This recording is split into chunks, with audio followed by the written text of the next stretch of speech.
Welcome to the Lighthouse International Podcast, lighting the way for your child to find their purpose and passion and live their best life.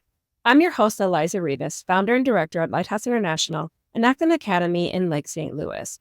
I'm joined today with one of our parents, Noelle Robinson, who has two learners on campus, one in our Spark studio and one in our Explorer studio.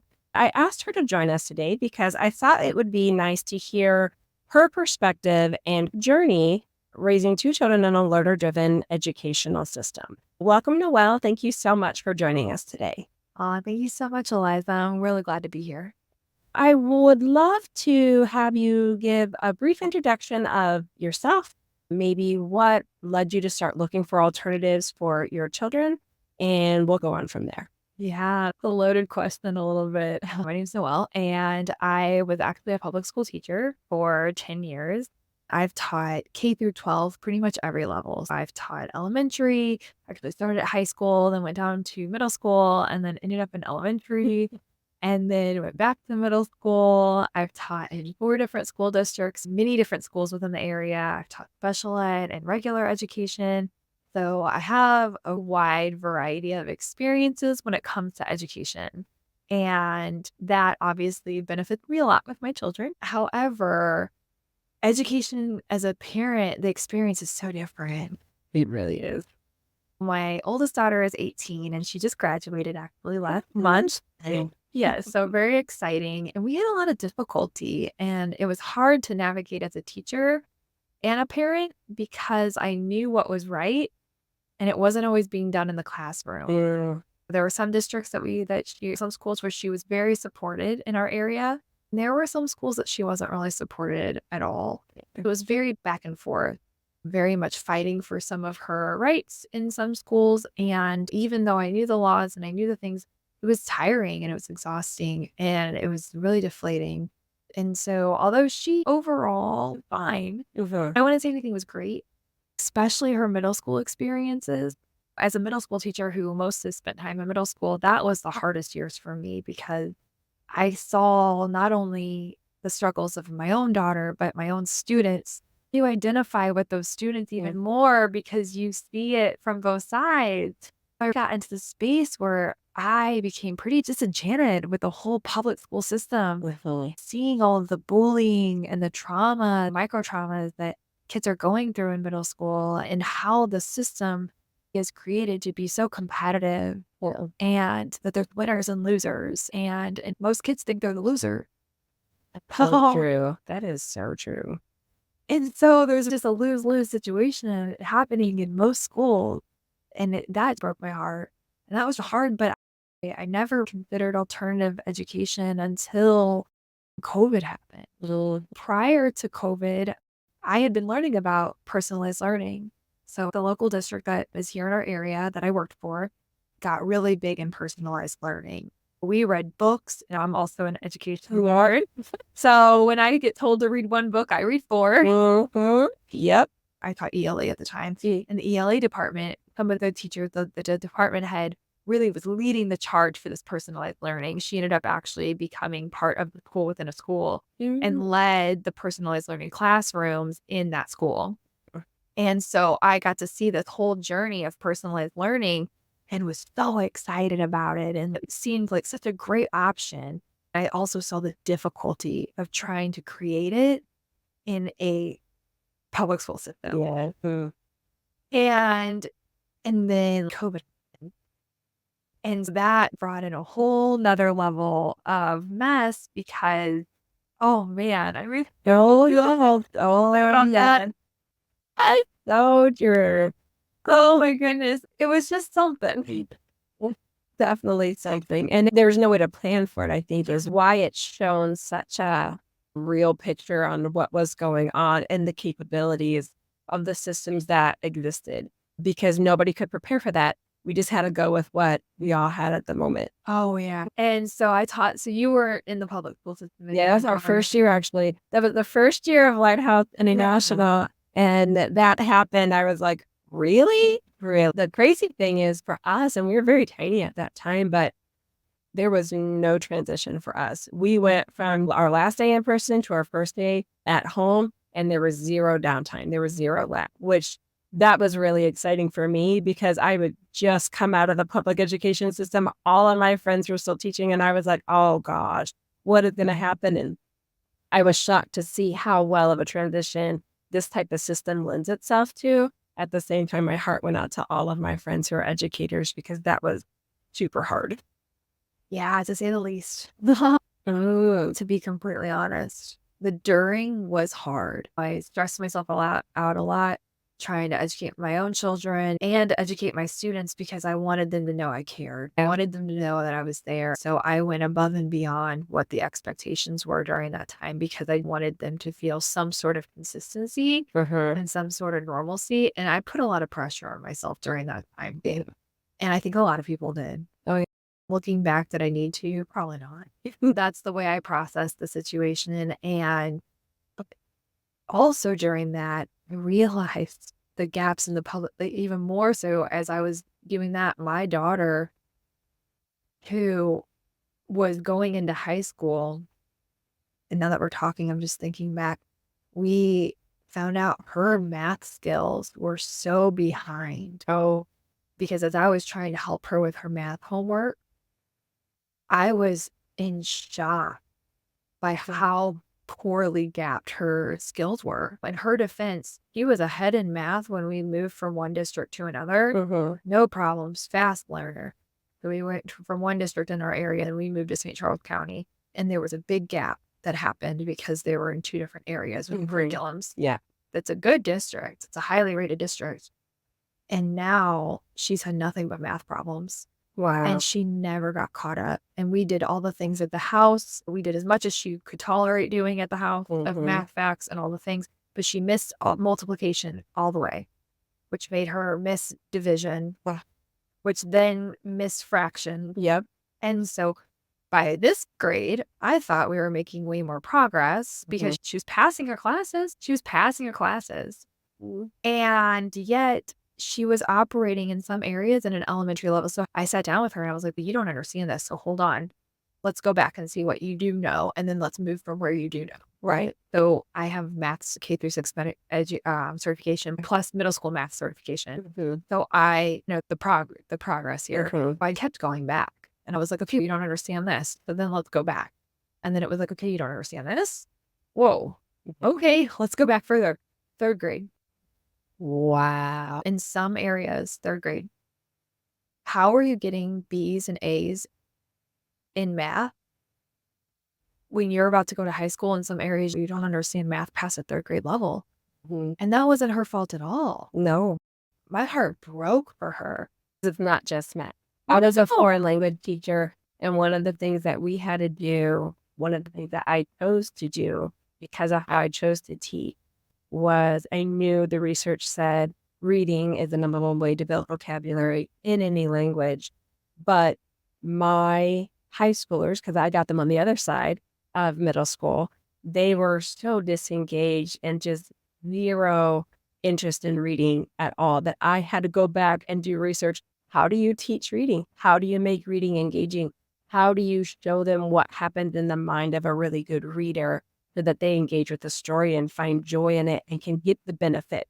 It was the same thing. The gaps were mind-boggling sometimes, but because they learned how to play the game and they learned the system in which they were in, they could figure out how to manage without ever getting those things, which then just caused a bigger divide and more pain, frustration, and anxiety on the inside because they knew that something was off and they didn't know how they were getting by. And that's a very stressful place to be for any learner in any subject. Yes. Oh, 100%. That could be its own episode. Oh, yeah. Across the board. The high school teachers are blaming the middle school teachers. The middle school teachers are blaming the elementary school teachers. And the elementary school teachers are just trying to do their best. Everyone's trying to do their best. I was just mind blown. I worked with her as far as I could to get her to a 6th grade level, but I never taught middle school math. Thankfully, I had a teacher who I knew who came in and tutored, and we got her up to 7th grade. So in math, she still managed to get good grades, like A's and B's in high school. I'm going to tell you right now, I don't have a lot of promise. If you asked her to take a college admissions program on math, that's not anything bad. But again, that what used to be her strong suit Yeah. What used to come so easily for her when it was taught in a developmentally appropriate way became her literal lifelong struggle.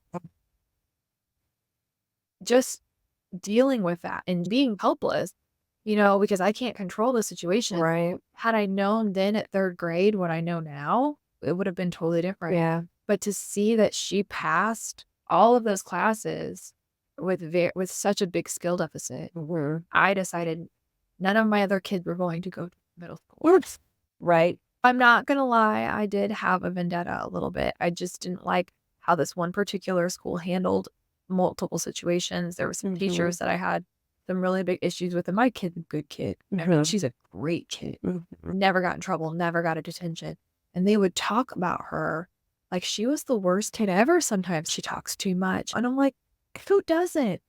She's in 7th grade. Yeah. They would talk about her like she was this bad kid. And I taught in Hazelwood and in our city. In Hazelwood, I taught their Tier 3 reading kids. And then the city, I taught the GED recovery. It was high school diploma recovery.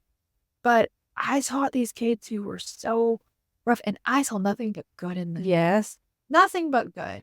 Nothing. I could tell you 10 great things about the kid who cussed me out the other day. Yeah. I did my student teaching in the city, and Hazelwood was the first district I worked in. I totally understand what you're saying. They were so Yeah. hard as nail. Yeah. But I can say great things about all of the kids. And just listen to some of these teachers. One in particular, I cried so hard when I got into my car. And the counselor was there, and my daughter was there. And the fact that she would say those things in front of my daughter, I looked at her and I said, okay, I get where she's struggling. She talks too much. She's not doing her journal the way you want it. Okay. But let's be real here. What does she do? Let's just start where she succeeds in what she does. Let's just start there and then build on her, right? And she looked at me. She looked at my daughter. Took a little bit of time, and she said, she's here every day.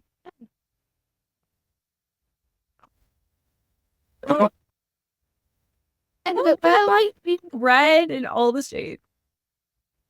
Oh my gosh, that is wow. Yeah. Wow. Yes. And I looked at her and I said, and she will fail your class for the rest of the year. I said, that's exactly what the problem is right now.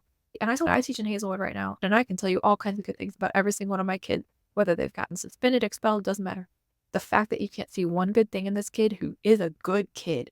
And I listed all the good things about her. I was like, oh, I can't even. Yeah. Now, granted, the bell was about to ring and there was a bunch of kids, so I had to be cool. I got to my car and I cried. So I ended up talking to my therapist I did, because I don't know how to handle this situation when my kid gets home, because now we have to talk about it. Yeah. And how do I handle this in a way that's not emotionally charged, because I just want to. Oh, I know. And that's not the only time, right? Yeah. It's lots of those situations. I was so disenfranchised with that particular school at the time, right? And that's not just, well, Yeah. let's be real. Oh, yeah. But I became determined to bring my other 2 smaller children to that school for middle school. Thankfully, I worked at a middle school, and they did the learner-driven school within a school. So there was an experiment where they took those learner-driven practices and decided to make a school within a school. I was so excited. Because I was like, okay, my daughter at this point, she's probably in 2nd grade. And I'm like, all right, she'll go to middle school here. It's fine. And then COVID happened. And seeing the response of all the districts across the board, and seeing what was happening in the schools when we returned the following year. It wasn't COVID. The next year was harder than ever, because everyone had unprocessed trauma, the kids no longer feeling safe. And there became this, we have to catch them up. We have to catch them up academically. And it was like, whoa, who remembers Maslow's hierarchy here? Yeah. These kids need to feel safe. They need to feel loved. They need to feel connected. They need to feel that they belong. And if they don't feel that, they're not going to learn. No, not at all. And so I very much became in disagreement with my school district. And again, I worked for a great school district. I will be honest, out of many of the other stories I've heard, I'm very proud of the way my district handled COVID. And we had very good resources, and we were very blessed. But then I became no longer in alignment. And in my own personal journey, that led me to just being like, I can't be a part of this. Yeah. I really can't. I don't feel like I'm doing any good. in this classroom right now. I feel like I'm causing more harm. I also was a public educator for a long time, but there are many educators in general that this is their calling. This is our calling. I think one of the hardest things for me, at least, and it sounds like for you to process in being an educator, is when you know what could work better. You know how to reach them. You know how to help them, how to encourage them, and your hands are tied. And you just can't. And it's not because you don't want to. You just don't have the ability to do what you know is right. One of the hardest places to be, I think, as an educator. Eliza, I think that describes every teacher, Yeah. every administrator, Yes. every board of education. Mm-hmm. I think that perfectly describes probably every person in the public school system, because everybody feels that frustration. Right. And everyone feels that empathy. I think even that teacher who was super rude at the time, right? Looking back now, she probably had her own frustrations and had met her own tolerances. Yeah. And had enough and was so disconnected from the emotional capacity to handle a classroom, right? I truly believe that it just sucked the life out of people after all. Oh, for sure. And everyone has great intention, but when you're in a state of fight or flight and all this dysregulation, it just comes off. Yeah. So there's no shade there. No. I was teaching 6th and 7th grade at the time. 60% of my kids shared with me that they had suicide ideation. Oh, yeah. I took a blind survey because we had one of the little time classes where we get to know kids. Like I was all about trying to bring in psychologically developmental supportive reading. Mm-hmm. I'd have great conversations, but it wasn't the curriculum and it wasn't the standard. So 60%, these poor babies. Yeah. And that just broke my heart. I was like, what am I doing in here teaching ELA and the difference with the adjectives and pronouns and metaphors and everything? There's some real problems happening. Teachers were at their wits' end. Yeah. After COVID, that year was so hard on teachers. And parents, I had parents coming to me all the time, mad about something, but ultimately crying because they'd lost connection with their kid. They didn't know how to help them. They felt very helpless. And so it was like seeing all of this in my own journey and knowing that I had, and there was other things that I could have done to help. Mm-hmm. And so I felt like I was no longer in alignment as a teacher. Yeah. But that was very hard because the realization, the only thing that really stung me was losing the opportunity to send my kids to that school. Mm-hmm. That was hard. And it made me question whether or not it was worth staying. Yeah. It was hard to make that decision because I didn't want to move. Right. I love my health. I love my neighborhood. Yes. And so then all of a sudden, this idea that, what am I going to do? I've already refused to do this school. I'm not doing my home school. And I don't have the option to send them there. I quit teaching and I started my own business and my own entrepreneur journey. And then obviously realized that as a small business owner, homeschooling was not going to be option. Yep. It would not have been ideal. So my husband and I toyed around with this idea. Mm. She was in 4th grade. And we were like, okay, what are we going to do? We're just counting down till middle school. Yeah. And so we were trying to figure it out. And we've just been talking here and there. But again, it's not an emergency yet. Like, it's in the pipelines. As soon as I left, we knew we needed to figure something out. And then he heard a podcast. Yeah. That podcast has brought a lot of people. I totally know what you're talking about. I think that most of the other parents heard that podcast too. Yes, I think so. And it really resonated. Yeah. It resonated in a deep, deep place because I got a slew of calls, even from people who didn't have children after those podcasts come out, who were like, I just so identified with the stories and what they were saying that I wanted to reach out and see if there's any way I can help. I don't have children who are school age, but it hit me like something struck a nerve in that conversation in those podcasts. Yeah. But it just spoke to everything we knew, everything we had frustrated with, and everything that I knew about personalized learning. And so it just seemed like meant to be. Mm-hmm. But it still was a process. She was still in 4th grade and we had a kindergartner coming. So we ultimately decided to see what it would be like if our kindergartner never even went to public school. Mm-hmm. We probably would have waited till middle school if we didn't have the kindergartner. But yeah, we contacted you and went through the process. And yeah, it was exciting and nerve-wracking. And it's been that way the whole time. It's definitely a journey. When they talk about parents who are also on a heroic parenting journey, because it is so much unknown and there's so much that is different, and you can't fall back on what you used to do because this is not what any of us used to do. Even as an owner, I still have 2 children in the system, and I can identify with those moments and that as you make those changes and as you start to adjust, for sure. Yeah, it's been a fascinating journey. I will definitely call it a journey because it's got its ups and downs. It is not perfect by any means. But first, we were really taken back by the simplicity of the location. That was like, oh, what are we doing? But then we knew the potential. And so we just really felt called to the paradigm shift, right? The idea that nobody would be seeing my daughter as a deficit-based view. And my second one has been pretty easy in school, but still, middle school for easy kids can be the worst. Oh, yeah. And we started there, and it has been a journey, up and down, back wondering what we did. Did we do the right thing? I don't know. Having all those conversations really challenged us as a parent to reflect upon our own parenting style and how are we supporting and empowering our children to make choices at home and at school. And we're a year in, we still haven't figured it all out. We're still on that journey. We're still unlayering because you often do what you know. And what you know, what worked for us in our generation isn't working for this generation. And so it's just been a fascinating journey. Getting to know the other parents and getting to see all of that has been quite a blessing. It's been, like I said, ups and downs, but it's been cool to see and just to have those conversations with our oldest.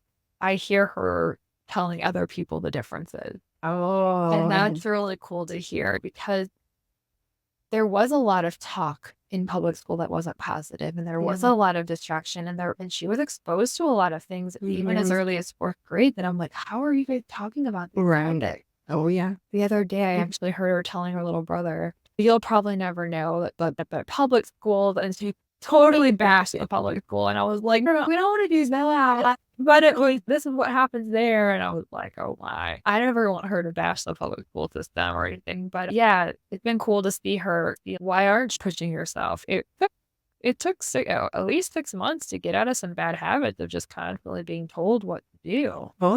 That is part of that whole first year Acton Academy owner say that for every year a child spends in a traditional learning system, public, private, whatever, if it's a traditional system, it takes at least a month to unlearn and step back. So the transition, if they've been in public school for 5 years, will take at least 5 or 6 months just to hit ground zero, because that first 5 or 6 months is like, oh, now this is a different game. I'm trying to play the game that I know. I'm trying to work within the system that I'm used to. It doesn't work here. Oh, that doesn't work here. Oh, that doesn't work here. Oh, now what? And they have to have that time. And I think that's probably one of the hardest, but one of the most brilliant things about a system like this, because we do fully believe in and honor the child and knowing that it's a long game. Anytime somebody comes in, it's a long game. Think of any great hero movie you've ever seen in your entire life, right? The pinnacle, that the great things happen like 3/4 or later into the movie, because so much has to happen to be able to get there and be able to fight that battle and overcome that.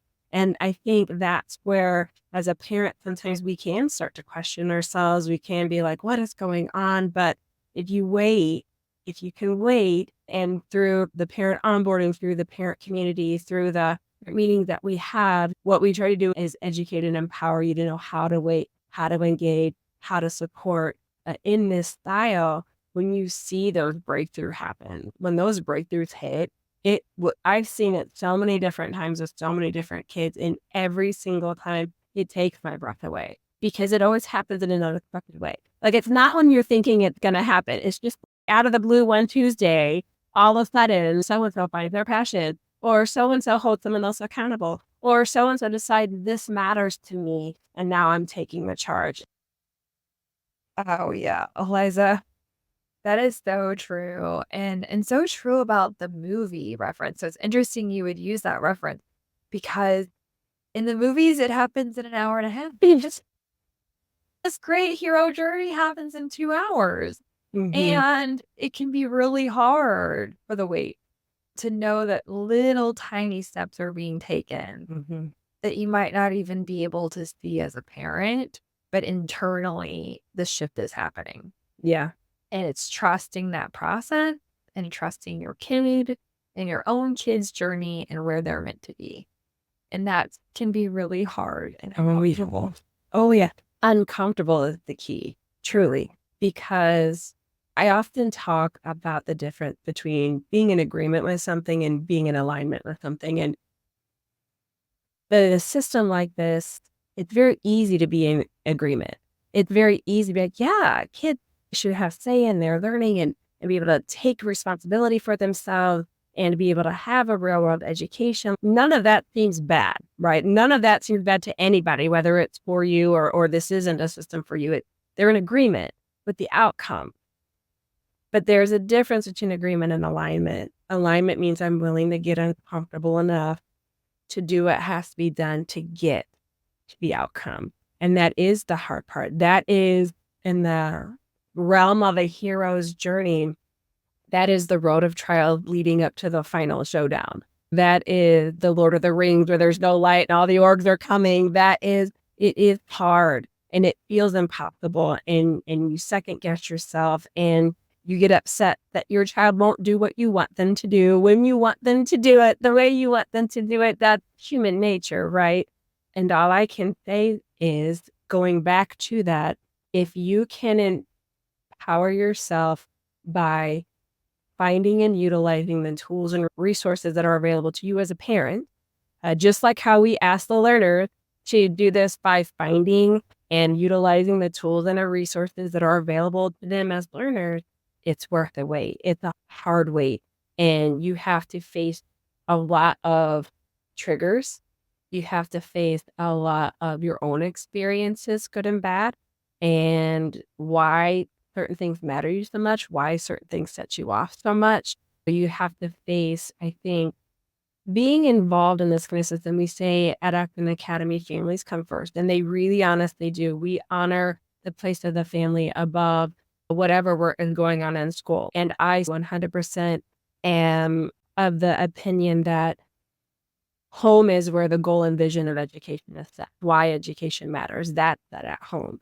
But we have to be willing to face and not give room to our own hangups and our own battles and our own scars as people going through an education system, as parents, how we trust our children, what we trust them with. It letting go of my child has to do this in this way so that it reflects this way on me.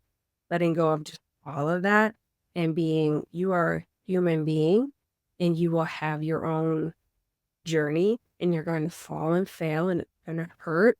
And I'm going to be here to champion you, to encourage you, to walk alongside you. Yeah, I've been there too. It really hurt. This was my experience. This is how I got through it. And I think it allows you to do what? It allows you to connect with your child in a much deeper and more profound way that's going to change them, honestly, because now my mom or dad isn't just my mom or dad. They're just like me. They're a human being and they're complex and things have happened to them and they've gotten through things and they're talking to me about it. And I can be myself and not be afraid to fail and not be afraid to say I messed up and not be afraid to say I don't know what to do because they're right here with me. Circling back around, what my point was is that a lot of people hear learner-driven education and they assume, oh, that must be completely hands-on. Like they just must do everything by themselves and I don't have to do anything. And that's not the case. It's just our involvement as families look different.